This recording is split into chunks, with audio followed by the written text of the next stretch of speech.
Yesu ashimwe bene data nshuti bakundwa nshuti z'umusaraba, turabaramukije mu izina ry'umwami wacu Yesu Kristo. Uyu ni wa mwanya mumenyereye cyane wo kubagezaho ubutumwa bwiza bwa Yesu niyamamare hose. Bakundwa rero, uyu munsi wa none twifuje kubagezaho ubutumwa bwiza cyane nk'uko mubimenyereye ko tububagezaho buri munsi. Niyo mpamvu muri iki gitondo cyiza cy'uyu munsi tunezererewe Imana no kugira ngo tubagezeho ubutumwa bwiza bwa Yesu Kristo. Mu by'ukuri ubutumwa bwa Yesu niyamamare hose, nububona ntuzagire ikibazo, tubutangira ubuntu, twabuherewe ubuntu. Ni ubutumwa dutanga kuva 2015, turabutanga mu mpande enye z'isi zose, aho umuntu ari hose, aherereye hose ku isi, akaba avuga yumva ururimi rw'ikinyarwanda, tubumugezaho rwose nta nkomyi. Ni ubutumwa bwiza bubohora imitima y'abantu, bukangurira abantu kuva mu byaha no kujijuka mu by'Imana, bukangurira abantu kuva mu bibi, bukangurira abantu kwihana no kwezwa, kuko turi mu gihe kigoye kandi kiruhije. Uyu munsi rero umutwe w'ijambo cyangwa se intego y'ijambo dufite uyu munsi tugiye kubagezaho uravuga ngo mbese ko itariki y'urubanza yegereje, wamaze gukusanya ingingo zikurengera? Mbese ku itariki y'urubanza yegereje wamaze gukusanya ingingo zikurengera? Mwene data, ushobora kuba utarakusanya ingingo zikurengera, ushobora kuba wibwira ko ufite ingingo ikurengera. Ntabwo ingingo ikurengera ari ukuba mu icece, nabyo kubamo ni byiza. Ntabwo ingingo ikurengera ari ukuba umuririmbyi, nabwo ibyo ni byiza. Ntabwo ingingo ikurengera ari ugufasha imfubyi n'abapfakazi, nabyo ni byiza. Ingingo ikurengera ni ugukora icyo umwami Yesu agushakaho. Ingingo ikurengera ni imwe gusa, ni ukugendera mu bushake bw'Imana.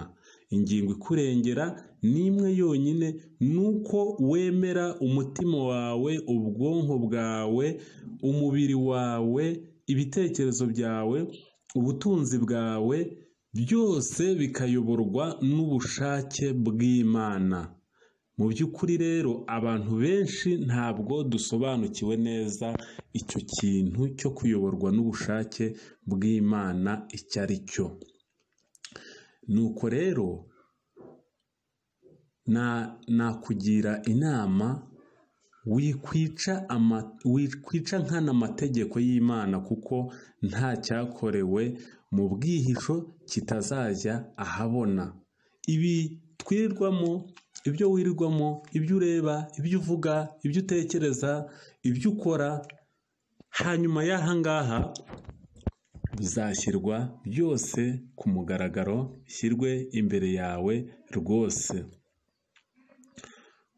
Ukora ibyiza wihishe cyangwa ibibi wihishe, ndetse nubishobora kora ibyiza ahabona cyangwa ukore ibibi ahabona, kuko hariho umunsi umwe byose bizakuza imbere yawe. Kandi ndakumenyesha ko Imana itabeshya. Ibi byose ukora wihishe, cyangwa biri ahabona, cyangwa uri wenyine, cyangwa uri kumwe n'abandi, cyangwa wiherereye, cyangwa uri kumwe n'inshuti zawe zitazakuvamo, ndakumenyesha yuko Yesu we arabizi. Urarya ruswa, ukaryama, ugasinzira, nta kibazo, ariko izakuza imbere. Urasambana, ukaryama, ugasinzira, ariko bizakuza imbere. Uraririmba, uradiyakona, ukora imirimo itandukanye mu nzu y'Imana, ndetse uri imbere, ariko bya bindi twa tundi twose tukugaragaraho, guhera mu rugo rwawe, guhera mu bo mubana, guhera mu byose bizakuza hehe imbere. Ikintu kizakurengera, ingingo imwe izakurengera, nuko uzaba warakoze ibyo umwami Yesu ashaka, iby'Imana ishaka, ibyo Uwiteka yishimira, kugendera mu bushake bwayo. Bimwe rero mu biranga umukristo ugendera mu bushake bw'Imana si uko adacumura, ahubwo ni uko acumura akagerageza kumenya ko yacumuye, akamenya ko yacumuye.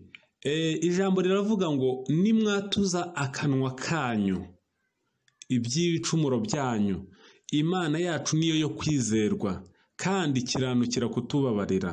Mu by'ukuri rero umuntu wese wagerageje, niba uzi ko hari icyaha wakoze ukaba utaracyatuye, menya ngo kizakuza imbere, kizakuza imbere. Ibyo byose wirirwamo, ubwo bujura, ubwo buhemu, ubwo buriganya, ubwo bubeshyi, ubwo busambanyi, iyo mirimo yose wirirwa wivurugutamo ni imirimo mibi kandi ya kamere. Reka dusome ijambo mu izina rya Yesu. Ni ubutumwa bwiza dusanga mu gitabo cy'umubwiriza, umubwiriza 12 umurongo wa 13 igice cya 14. Kanga usubiriremo umubwiriza 12 igice cya 13 umurongo wa 14.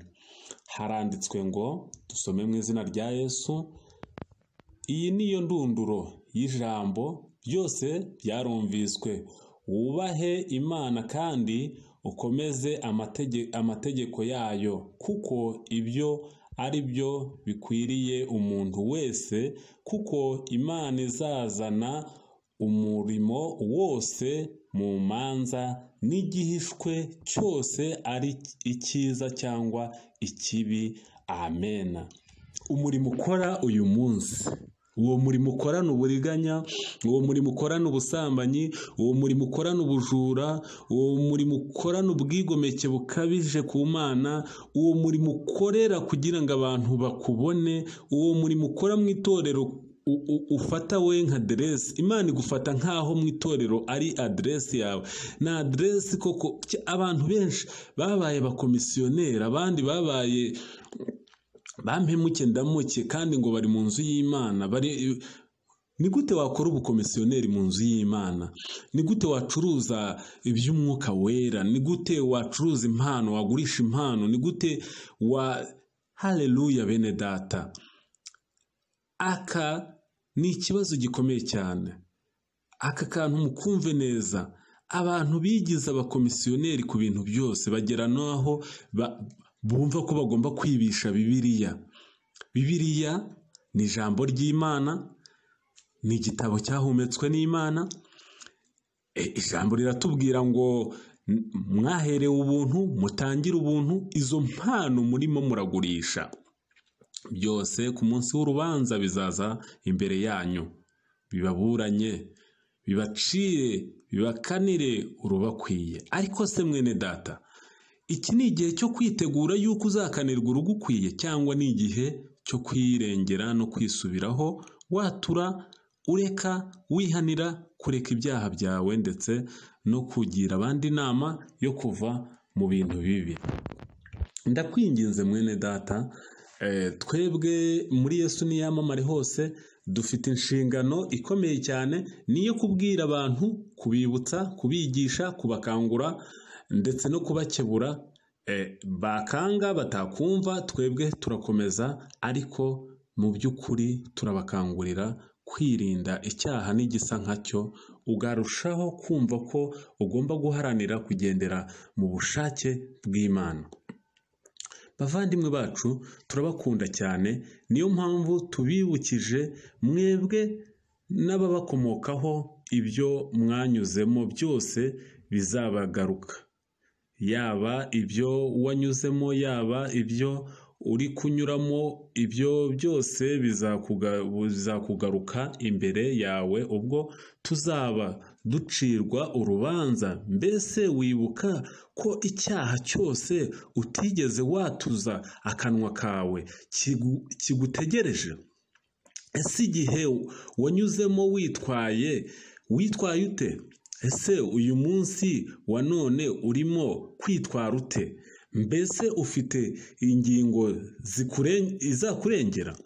Mbese mu mibanire yawe n'abandi mu nsengero hareruye hareruye, iyo tugeze mu nsengero tugerageze tuhumve neza.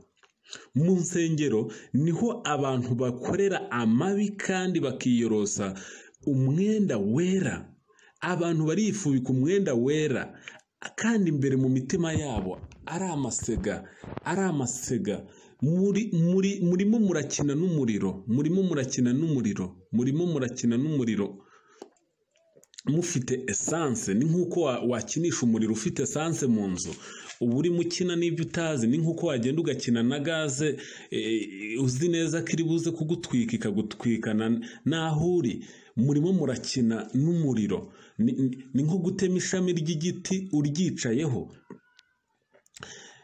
Bakundwa bene data, mbese ufite ingingo zizakurengera? Mu by'ukuri dufite ikibazo gikomeye cyane. Turi mu nsengero, turi mu nzu y'Imana, turimo turakora umurimo turawukora nk'imyidagaduro. Ubu insengero cyangwa se ijambo ry'Imana abantu barihinduye bizinesi, abandi barihindura imyidagaduro. Abantu barabyina, abantu baraceza, baragira gute. Umuntu arasa n'umukristo mu iceci, yagera hanze, yagera ahari akabari agasa n'abari mu kabari, yagera hari umupira agasa. Kuki abantu bakabije? Abantu barakabije, bamaze guhinduka urwumvu, babaye urwumvu. Ibyatsi rugezemo by'icyatsi kibisi ruhinduka icyatsi kibisi, iby'ubururu rugahinduka ubururu, iby'umutuku rugahinduka umutuku, iby'umweru ruhinduka umweru. None mwebwe bite? Mu iceci muri abakristo, hanze y'iceci ugeze ahari umupira uri umukinnyi w'umupira, uri umufana w'umupira. Ugeze ahari akabari uri umunywi w'inzoga, uri umusinzi. Ugeze ahari indaya uri umusambanyi. Wabyumvise ukuntu iceci y'uyu munsi. Ndabakangurira bene data, nimugire ubuntu, mwe gutema ishami ry'igiti mwicayeho, mugaruke mu nzira Imana ibashakamo. Mu izina rya Yesu ndahamagarira buri muntu wese wabaswe n'ingeso iyo ari yo yose mbi, agaruke mu nzira iyo ari nziza, imunogeye kandi inogeye ijisho ry'Uwiteka. Mu izina rya Yesu ngwino ushake ingingo ikurengera. Wowe watakaye, wowe wayobye, ngwino ushake ingingo ikurengera. Dore itariki iregereje, itariki y'urubanza rwawe iregereje. Ntacyo uzakora imbere y'umucamanza niba udafite ingingo ikurenge. Mu rukiko hakora ingingo. Niyo waba warakoze ibyaha bingana gute, iyo ufite ingingo uba umwere. Ngwino ushake ingingo yonyine, ihangane. Ibyo wanyuzemo ni byinshi, wakoze ibyaha byinshi bitandukanye, wakoze ibyaha bibaho n'ibitabaho, ariko uyu munsi icyo usabwa ni kimwe gusa, urasabwa ingingo ikurengera. Niyo usabwa, nta kindi kiyiguhesha atari ukwatura, ukavuga ibyaha byawe, ukatura ibyaha byawe, ukihanira kureka, ukemerera umwami Yesu nk'umukiza w'ubugingo bwawe, agenga ubugingo bwawe n'umubiri wawe wose n'ubwonko bwawe bwose n'ibitekerezo byawe byose, mu izina rya Yesu. Haleluya. Haleluya bene data, twebwe muri Yesu niyamamare. Inshingano dufite ni imwe gusa, ni ukubwira abantu iby'ibyaha byabo, ni ukubibutsa iby'ibicumuro byabo, ni ukwibutsa abantu inzira y'agakiza k'Imana, ni ukwibutsa abantu yuko bakwiye kuva mu nzira y'ubuyobe bagaca mu nzira y'ukuri n'ubugingo. Mu izina rya Yesu ni ukwibutsa abantu yuko badakwiye kubangikanya Imana n'ibindi bintu byose bizira. Ntabwo umucyo n'umwijima bibana, nta nubwo bizigera bibana. Haranira kuba mu mucyo. Niba ukora umucyo n'umwijima, menya ko umusaruro ari umwijima. Umwijima niwo uzasarura. Umucyo ntabwo ujya wemerera kubana n'umwijima na gato. Umucyo urafuha ku buryo bukabije. Satani we azakwemerera uvuga Imana kandi unakorera Satani, ariko Imana yo ntabwo izakwemerera ko uyivuga ukanakorera Satani. Oh no, umwuka wera arafuha. Niyo mpamvu mbahamagaye mu izina rya Yesu kugira ngo mwese abarushye n'abaremerewe mwegere umwami Yesu, abaha ingingo izabaruhura, abaha ingingo izabarengera, abaha ingingo izabakomeza mu rugendo, abaha ingingo ibanezeza, abaha ingingo iruta iby'ubutunzi, iruta iby'isi, idashira. Hari ingingo idashira, hari ingingo ikomeye cyane. Egera umwami Yesu ayiguhe, nta handi rero uzamwegerera. Banza uve muri ibyo ngibyo urimo, banza uve muri ibyo bidafite umumaro. Imirimo ya kamere yisige ku ruhande, siga imirimo ya kamere ku ruhande, ita ku mategeko y'Imana nk'uko bikwiye, yanyuremo rwose, uyasome kandi wumve, uzayasangamo ingingo ikurengera, kandi usige ibyo aziririza mu izina rya Yesu. Ni ukuri ntabwo Yesu yazanywe n'intungane, yaje gushaka intama yazimiye. Nawe ndakumenyesha ko mu bamuzanye nawe urimo, nawe warazimiye, nawe wari uhari uhagaze neza mu mwanya wari uhagazemo, wakoraga umurimo nk'uko bikwiriye, wari umukristo nk'uko bikwiriye, ariko uyu munsi wasubiye inyuma. Ndakumenyesha yuko nawe uri intama yazimiye. Ngwino ugaruke muri za ntama zazimiye, ugaruke mu ntama nzima. Va mu byaha, va mu bidafite umumaro. Kubaha Uwiteka nibyo byaha, kubaha Uwiteka niko kujijuka, kandi kuva mu byaha niko kubaha Uwiteka.